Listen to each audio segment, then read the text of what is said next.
Hello, my friends of Ice and Fire. After all this time, we are finally back with Season 2, Episode 1 of House of the Dragon.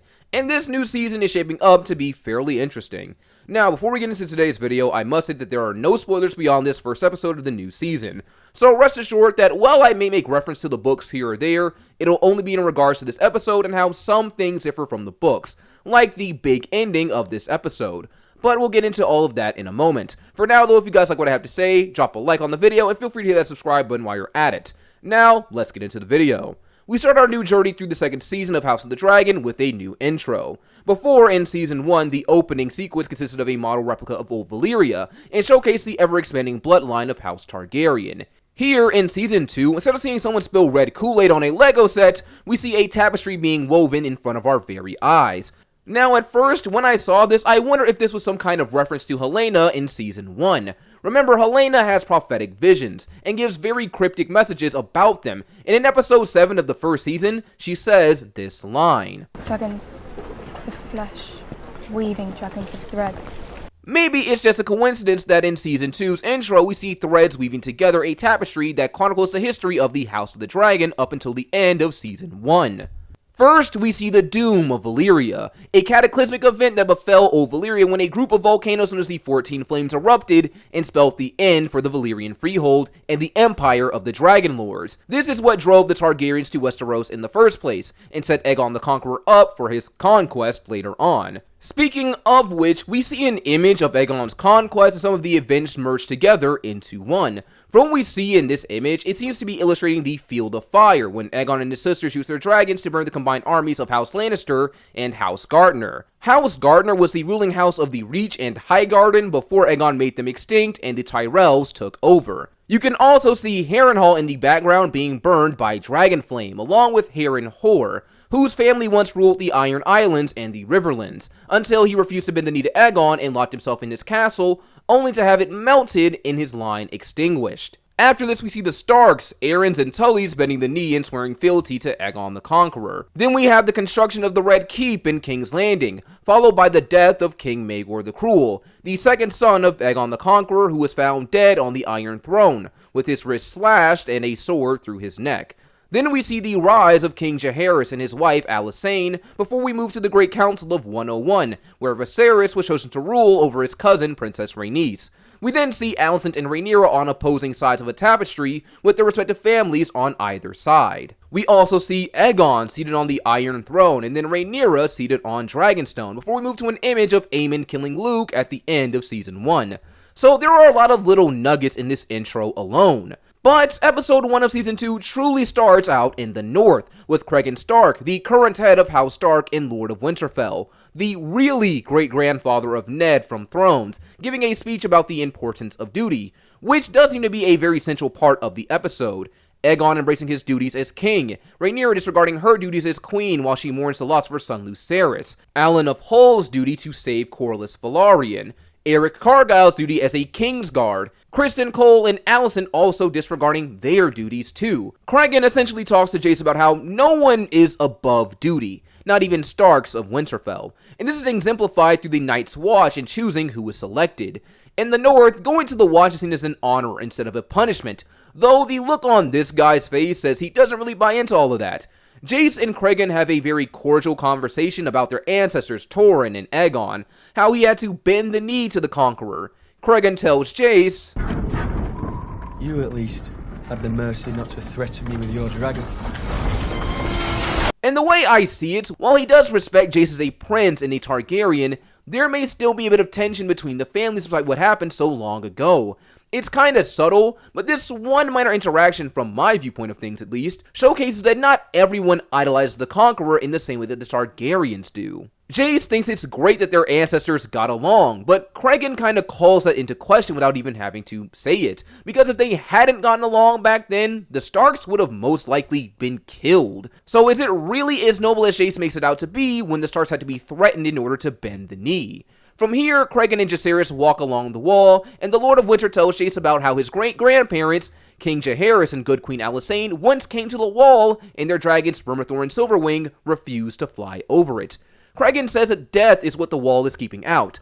This death he refers to are the others, the White Walkers and the Night King that we saw in OG Thrones. They won't be appearing for another couple hundred years though, so nothing to worry about for the time being. Now, while all is going well and good, Jacaerys gets the news of his brother Lucerys' death. Then we transition to Dragonstone with Daemon and Rhaenys, who just finished patrolling.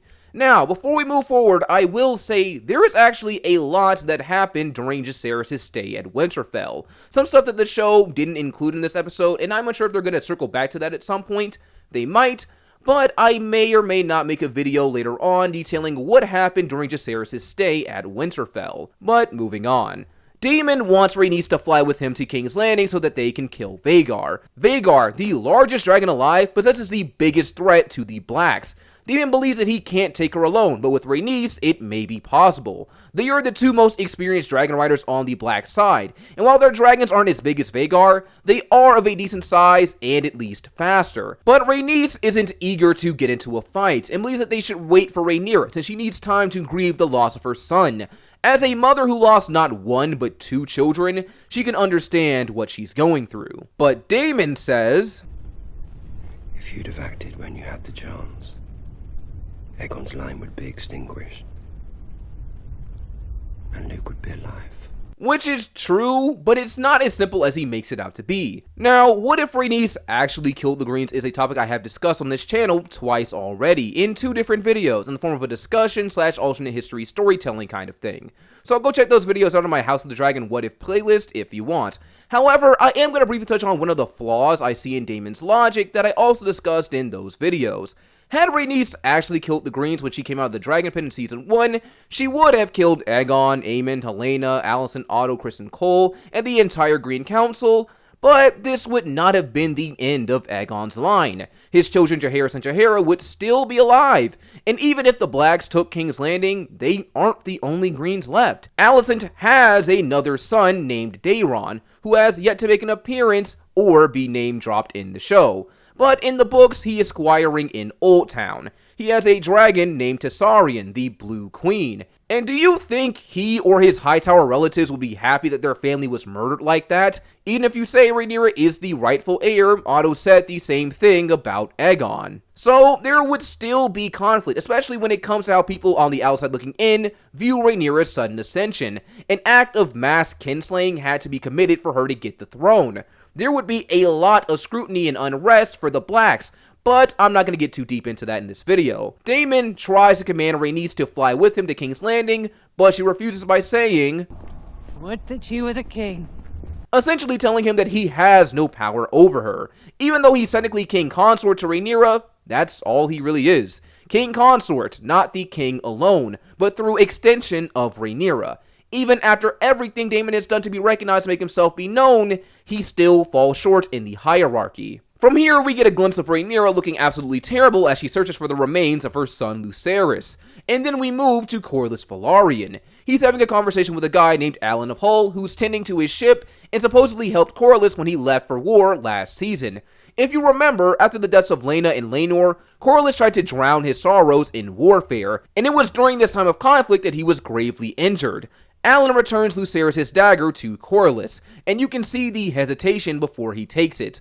On the one hand, he probably never expected to see it again, but on the other hand, perhaps seeing this makes Corlys feel guilty.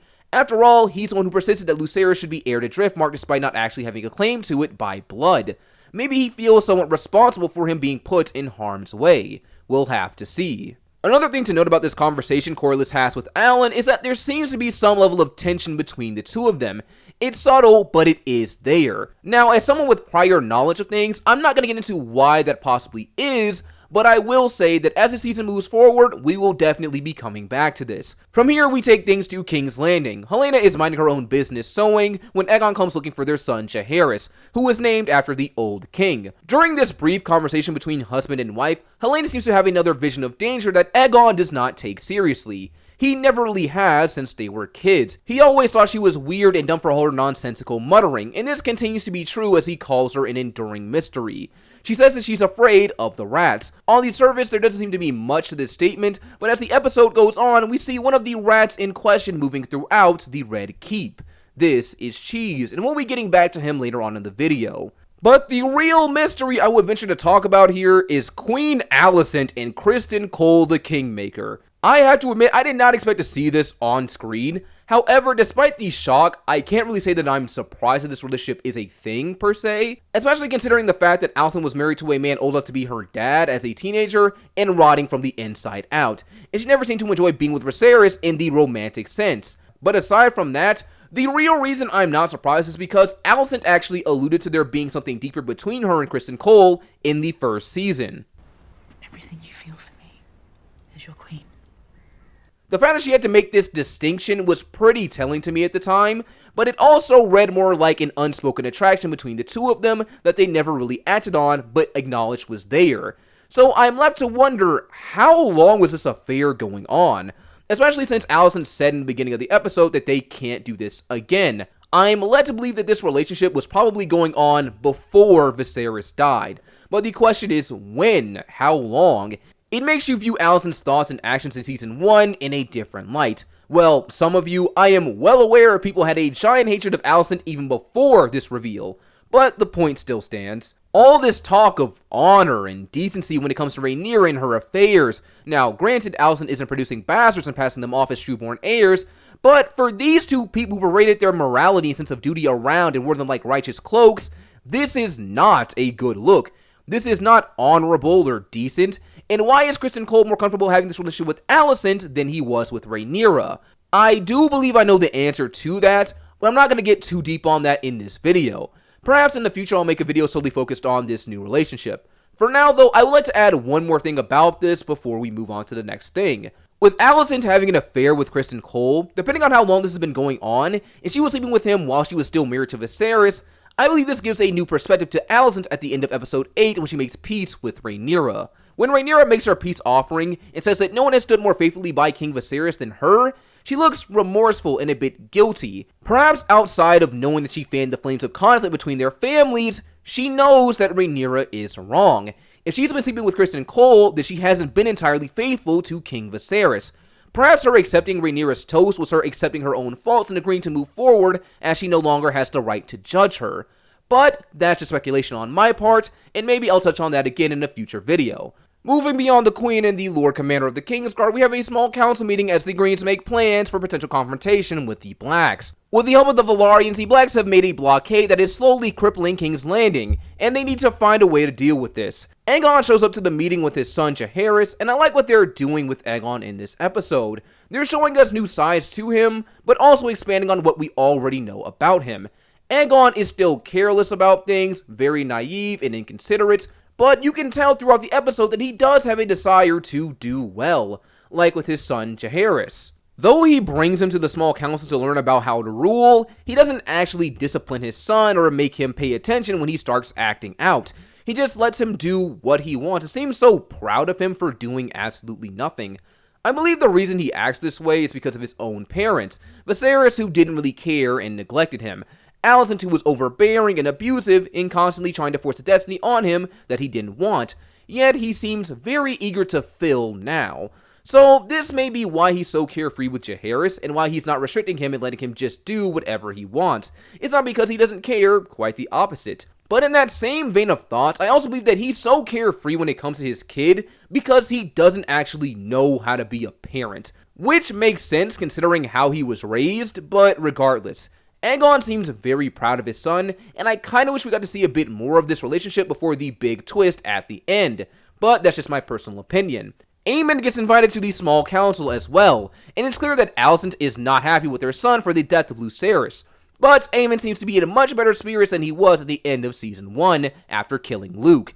Now, I do believe that this is just an act on his part. He just wants to seem strong and badass because what Targaryen prince wants to admit that they lost control of their dragon? More than that, who would actually believe that him killing Luke was an accident given the open animosity he had towards him? During this meeting, perhaps I'm making a bit of a reach, but I can't help but notice the similarities with Aegon and Aemon that appeared with Viserys and Daemon in the first season. Daemon and Aemon are pretty much the black sheep of their respective families. No one's advised that they be kept at bay or have no place. Their older brothers seem to make an exception for them at all times. times. Despite Aemond killing Luke and pretty much starting a war, Aegon says he's his closest blood and their best sword, so he'll have his place at his side, which is reminiscent of what Viserys told Otto in Season 1. Daemon is my brother, my blood, and he will have his place at my court. You do not have a seat at this council. Aemond is my closest blood and our best sword. I welcome him. From here, we move on to a conversation with Alicent and Larys Strong. Remember, these guys have been partners in crime, though Alicent seems to be a more unwilling participant in some of Larys' schemes. Larys tells Alicent that he removed potential traitors from their midst, and has chosen Alicent's new staff personally. In one move, Larys inserts even more control over Alicent than he had already. Assuming that he finds out about her relationship with Criston Cole if he doesn't know already, considering how grievous an action it is for a Kingsguard to break his vow of chastity, and with a royal at that, perhaps Larys will have some more leverage over the Queen. And one thing I wanted to point out that I saw during this episode is notice how Larys carries himself in different parts of the episode. When Larys is with Alicent, he seems to stand up straight, but when you see him talk to someone like Aegon, he's hunched over. I believe this is a subtle acting method to portray the dynamics Larys has with different characters. He stands up straight with Alicent because he's confident and in control, but he hunches over when it comes to someone like Aegon because he's not fully in control. So he plays into the perception of weakness, perhaps to lure them into a false sense of security and pity so they may be more susceptible to his words. It's kind of like Maester Pycelle from Thrones. He acts like an old, decrepit man who's struggling, but there is more going on beneath those gray robes.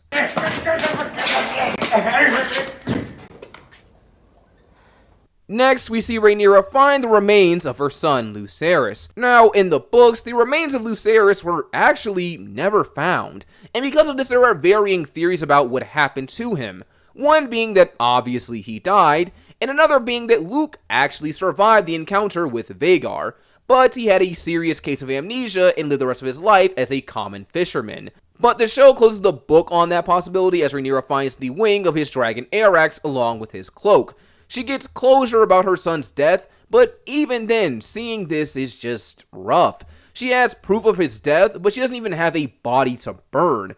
Imagine being a mother, a parent in general, knowing your child is gone, and only having a few scraps of his belongings and the limb of what was supposed to be his lifelong companion as all you have left of them. So I really feel for Rhaenyra here. She is just going through so much, having lost not one, but 2 kids, as if you remember in Season 1, she was pregnant, but unfortunately lost the baby after the news that the Greens usurped the throne. Moving back to King's Landing, we see Aegon take the Iron Throne for the first time to hear petitions. We see here that Aegon actually does have relatively good intentions when it comes to the Iron Throne, at least to start out with. He wants to do right by the people, but despite his good intentions, it does become clear Aegon is incredibly naive when it comes to being king, which makes a lot of sense considering that this was not a position he was ever groomed for. Even with Alicent and Otto constantly pushing it on him since childhood, he was never taught how to rule. So he makes some very naive decisions that Otto must correct him on. But even though he has to be corrected, what Otto is doing, in my opinion, is still incredibly dangerous because if Aegon says one thing and then has to say another, he seems fickle and indecisive, and that's not a good look for a monarch. But as Alicent and Otto reveal later on in the episode, they don't actually expect him to rise to the occasion. They believe he will grow bored of the novelty of being king, and they'll be able to steer him as they please. But as this show moves on, we shall see. During these petitions, Aegon meets a man named Hugh Hammer, a blacksmith working to construct the scorpions that can be used to kill dragons. Because the scorpions take so long to make and cost for resources is high with the blockade in place, he asks that the smiths be given money up front before production on the scorpions, which Aegon agrees to, and for the first time he really seems to defy his grandfather. And I have to say, seeing Otto walk up and then back down those stairs again was honestly kind of funny. Alicent and Otto later have a conversation where she lets her father know that he's undermining her authority in front of her sons, and therefore her influence over them. So there seems to be some division within the green side of things. From here, we go back to the black side with Eric Cargyle, who catches Mysaria, who Larys tried and failed to kill last season. She's taken to Dragonstone and meets Daemon, who blames her for Aegon's rise to power. And Daemon does a lot of that in this episode. He blames Rhaenys for not killing the Greens. He blames Mysaria for giving Aegon to Otto. He blames Eric for not killing Aegon when he had the chance and questions his loyalty. The same guy who risked his own life to help Princess Rhaenys escape. The same guy who stole Viserys' crown from the High Towers and brought it to Rhaenyra on Dragonstone. The guy who betrayed his own blood, his twin brother, just to do what he believed was right. And even if he had killed Aegon, would it have really done anything? There were Aegon's children, Aegon's brothers. The conflict wouldn't have stopped if Eric did what Daemon wanted. He'd probably be dead if we're being honest, and then where would we be? So while you may understand Daemon's frustration, his wife being usurped, his stepson being killed, he's really just lashing out at anyone he believes bears the blame. And then, when Rhaenyra comes back and speaks her only line in the episode, I want Aemond Targaryen. he believes he has the go-ahead to do what he's wanted to do since the start. But before that, we get a pretty rough scene with Jacaerys returning to Dragonstone. He tries to keep his composure and tell his mom about the allies they gained, Lady Jane of the Vale, and 2,000 men from the north.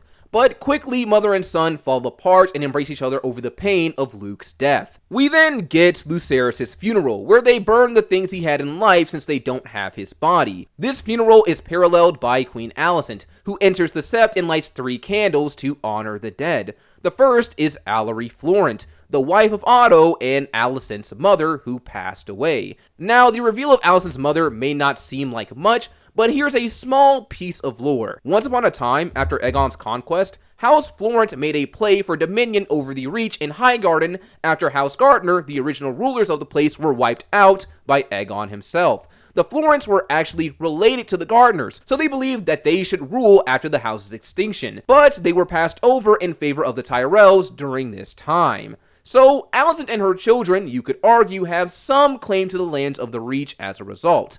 The second candle she lights is for King Viserys, her late husband, and the last, though she hesitates for a moment, is for Lucerys Velaryon, because for whatever differences she had with Rhaenyra and her children, she did not believe he deserved to die. In addition to this, we see a mournful Rhaena at Lucerys' funeral. Ever since she was a child, Rhaena had a lot taken from her. Her mother died, then her mother's dragon was claimed by Aemond. Then Aemond killed Lucerys, the boy she was supposed to marry, with said dragon. So she is going through a lot right now, and I'm interested to see where the story takes her character. From here, Daemon makes a plan to get back at the Greens with the help of Missaria in exchange for her freedom. So he sneaks into King's Landing with his infamous cloak of invisibility and meets a member of the City Watch named Blood. His real name is unknown even in the books. Daemon has a few allies still in King's Landing, so it's no surprise a member of the City Watch is willing to help out. Not everyone likes the High Towers in the city, and some members of the City Watch have a huge respect for Daemon given that he's the reason that they're so powerful in the first place. Blood takes him to Cheese, the ratcatcher we saw throughout the early parts of the episode in the Red Keep. Cheese has knowledge of Maegor's tunnels, hidden passageways installed by King Maegor when he completed construction of the Red Keep.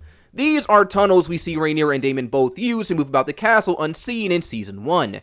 Cheese claims to know them better than his, carrot stick. Yeah, let's go with that one. And so Daemon commissions both Blood and Cheese to kill Aemond, but when asked what to do if they can't find him, Daemon doesn't seem to say anything, but gives a look that seems to imply, There are no goats, half man. We'll make do. After all, the episode is called A Son for a Son. This is something that Blood and Cheese keep talking about as they make their dastardly move through the castle. So, it is most likely that this is what Daemon told them to do should they not find Aemond. While he wants revenge, more than that, he wants to make things even. He wants to deal a blow that will hurt the High Towers, and that doesn't have to be restricted to Aemond. An eye for an eye, a son for a son. Lucerys shall be avenged. Blood and Cheese make their way through the Red Keep and walk past Aegon with some of his friends and a statue of King Viserys. Something I find highly funny about this, despite what's going to happen next, is how casually Aegon just lounges on the Iron Throne. The same throne his father cut himself on every other day. Aegon the Conqueror once said that a king should never sit easy, while Aegon II is clearly demonstrating that it's just a skill issue. But, moving on. Blood and Cheese find Aemond's room, but there is no one there. But eventually they do find Queen Helaena and her children. They have trouble telling Jaehaerys and Jaehaera apart because they're twins, and make her point out which one is the son. Helaena seems to be dissociating with the whole thing. She knows what's happening, she knows it's bad, but it also seems like that she can't completely comprehend what's going on. But still, she tries to prevent it, like offering the necklace, but she still has to point out her son, and Jaehaerys is killed. Now, this may sound weird, and maybe I am reaching a bit with this assumption, but based on how Helaena reacts to her son's death, it doesn't seem as if she actually meant for her son to die this way. The way she says no in disbelief after the deed is done kinda conveys to me that this was not what she expected to happen. Perhaps she actually expected them to kill Jaehaera instead. My personal theory is that Helaena picked Jaehaerys in hopes that they would think she was lying like Blood did. He believed there was no way she would give up the king's heir so easily. Maybe she was banking on some kind of reverse psychology, banking on them being overly logical to save her son. Who knows? But she runs out of the room with Jaehaera to Alicent, where she finds her and Criston Cole doing the Devil's Tango, despite them saying earlier that it would be the last time, and she tells them what happened, and here's where the episode ends.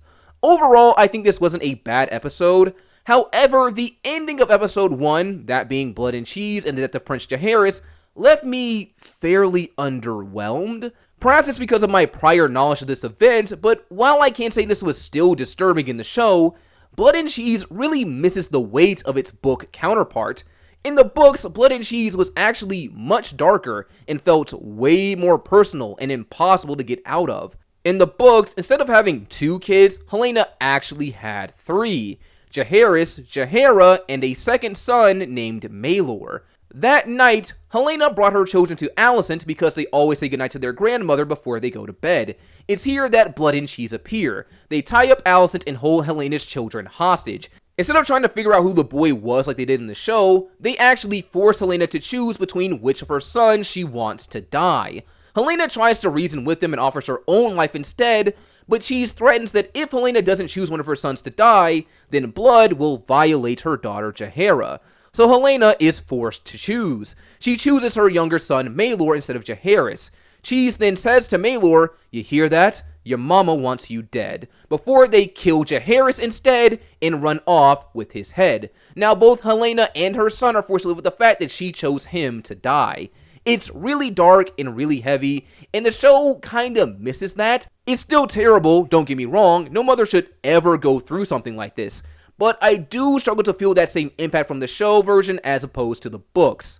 Regardless, I am interested to see where this season takes us. The death of his son, and perhaps even the knowledge that the murderers walked right past him while he was hanging out with his friends, is bound to have a bad effect on Aegon. And I wonder what this murder will mean for the relationship of Alicent and Criston Cole. While they were indulging themselves, shirking the responsibilities that they paragoned so heavily in Season 1, the royal family was dealt a devastating blow. I can imagine both of them feeling very guilty about this. Criston Cole is Lord Commander of Aegon's Kingsguard. Even if the Kingsguard is currently divided between both halves of House Targaryen and has yet to be made whole again, perhaps if he was actually on duty, he could have prevented this from happening. But we'll have to see. All in all, I hope you guys enjoyed this video. I will be doing weekly coverage of each new episode of House of the Dragon Season 2 as they come out to us, so stay tuned. Don't forget to like, subscribe, tell me what you thought down below, and I will see you all next time.